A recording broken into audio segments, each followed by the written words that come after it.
Panama Jack. Contarnos un poquito cómo surge esta película, cómo nace todo el silencio, cómo llega al proyecto. Pues a mí en realidad me llamó, creo que se le escapó a Óscar Santos, me dijo, creo que Cuerda te va a llamar para Super. Y dije, ¿qué dices, hombre? ¿En serio? Pero eso es verdad. Y dije, pues sí, sí. Y así fue. A veces las cosas son tan sencillas como eso. Me llamó y me mandó pues este guión. Buah. Pues me llamó y me mandó este guión cojonudo basado en una novela de Manolo Rivas. Y de entrada lo que me pareció pues el mayor desafío era intentar entender esta convención moderadamente poética que tiene e intentar mostrar humanidad y una complejidad de personaje que en mi caso habla poco, y eso también era un reto. Estoy acostumbrado a personajes mucho más verborreicos, y cuando leí el guión de este fue, hostia, esta película es la película en que hablo menos en mi vida, y me parecía muy bien porque es difícil expresar mucho en pocas palabras, cuando además este personaje, en comparación a los otros, es uno que lleva 20 años fuera. Los otros no se cuentan los 20 años de los otros personajes, porque la peli se desarrolla en 2 tiempos, con 20 años de espacio entre medias, pero se puede suponer, se sabe que los personajes han permanecido en el mismo contexto, ¿no?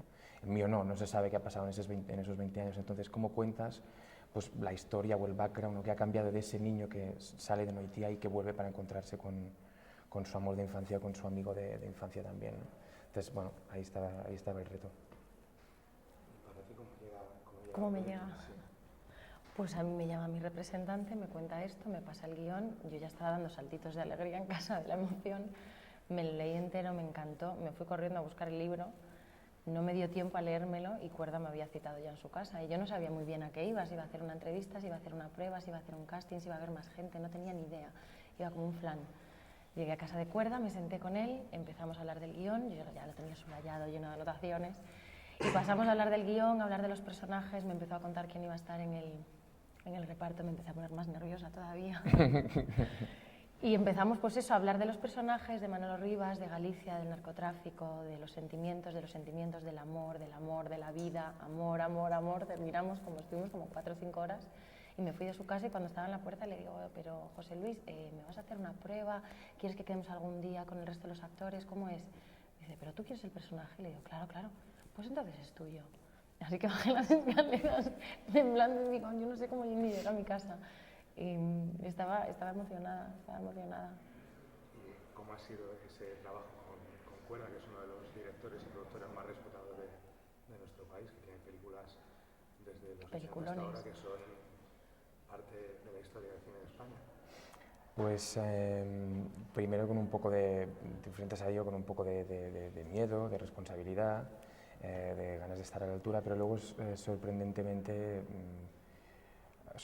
natural, y me atrevería a decir que jovial, porque si algo tiene José Luis es un espíritu muy joven, y no es un tópico, es cierto, y a mí es algo que me sorprendió muchísimo.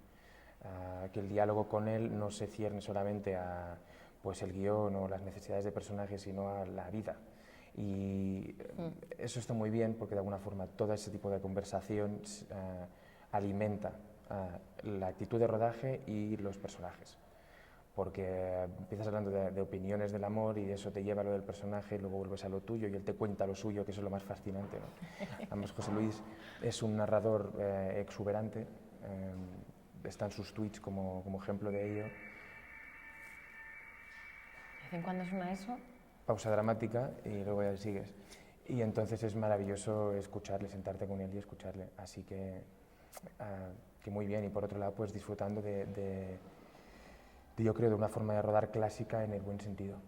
Que a veces también va bien, estás acostumbrado un poco más a cámara al hombro, y de repente pues intentar desde ahí, desde menos movimientos, ¿no? Si no son necesarios, contar lo mismo o mejor, pues es un desafío. Y esa relación con esos niños que son vuestros personajes 20 años atrás, ¿cómo se vive esa dualidad del personaje? ¿Cómo se trabaja con los niños también? ¿O se estudia un poco cómo le llevan ellos el personaje? ¿Cómo se cambia ese personaje 20 años después?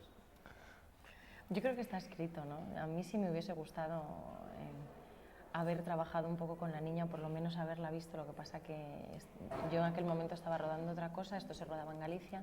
Yo hablé con José Luis y me hubiese gustado mucho bueno, esto es una cosa ya de actores, ¿no? A mí me habría gustado tener más ensayos, haber hablado todavía más, haber podido ver a la niña rodar y moverse y hablar con ellos y ver cómo se relacionaban. Pero como no rodamos cronológico, es... Claro. Y de todas formas hay que confiar también en lo que está escrito y confiar en el director. Yo en esta película, mi primera premisa a la hora de trabajar, estoy trabajando con José Luis Cuerda, yo voy a hacer exactamente lo que diga José Luis Cuerda y punto, porque me tengo que poner en sus manos y se acabó. Y también él te daba, pues no, lo que decía Kim, ¿no? que te permite eso, el sentarte con él, hablar, que te cuente sus cosas, tú las tuyas, salir de la película para hablar de la vida, volver a la película, poner en contraposición la vida, la película, tus sentimientos, los suyos, tener esa línea directa, ¿no? Yo me fui a Galicia un par de semanas a prepararme y a entrar en contacto otra vez con todo eso y nos llamábamos constantemente. Oye, José Luis, ¿qué ha pensado esto? Que en el libro pone esto, que no aparece en la película, ¿qué te parece? Y tal, abierto siempre a todo eso y es un gusto poder trabajar así. Y esa relación, ese triángulo de amor y amistad que es el centro de la historia, ¿cómo se ha trabajado eso con Miguel Ángel? ¿Cómo ha sido ese sustento de la película, que es al final, que es la historia de los tres personajes? Pues a mí es de las cosas que más me gustaba del libro y que más me gusta del guión, que es una relación muy contradictoria la de los tres. Creo que también muy desgraciada y eso para mí es lo que le hace muy interesante.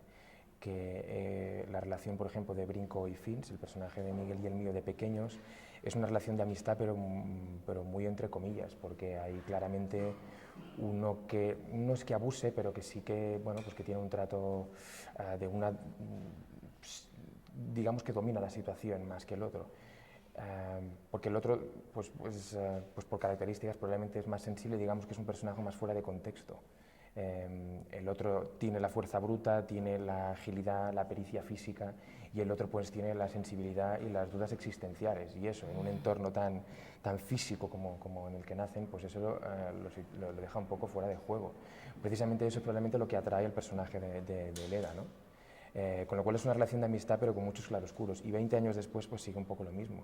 Es una historia de amor con ella que va a destiempo, que no puede ser y que no podrá ser, como todos tenemos por desgracia ejemplos en nuestra vida de historias de amor que no se supieron en su momento, que siempre albergas la duda de si, bueno, y hay algunas que sí, algunas que no, pero en todo caso a mí lo que me gusta es esa dificultad, vamos, a mí es lo que me gusta ver en el cine, ¿no? Esa complejidad de historias, de sentimientos que van a destiempo, que se contradicen y que no siempre son tan sencillos o tan directos como nos gustaría pensar. Pero y que a la vez son tan universales, ¿no? Y que te identificas muy rápido con ellos y que todos sabemos de qué estamos hablando. ¿No? Perdona, ¿te he interrumpido? No.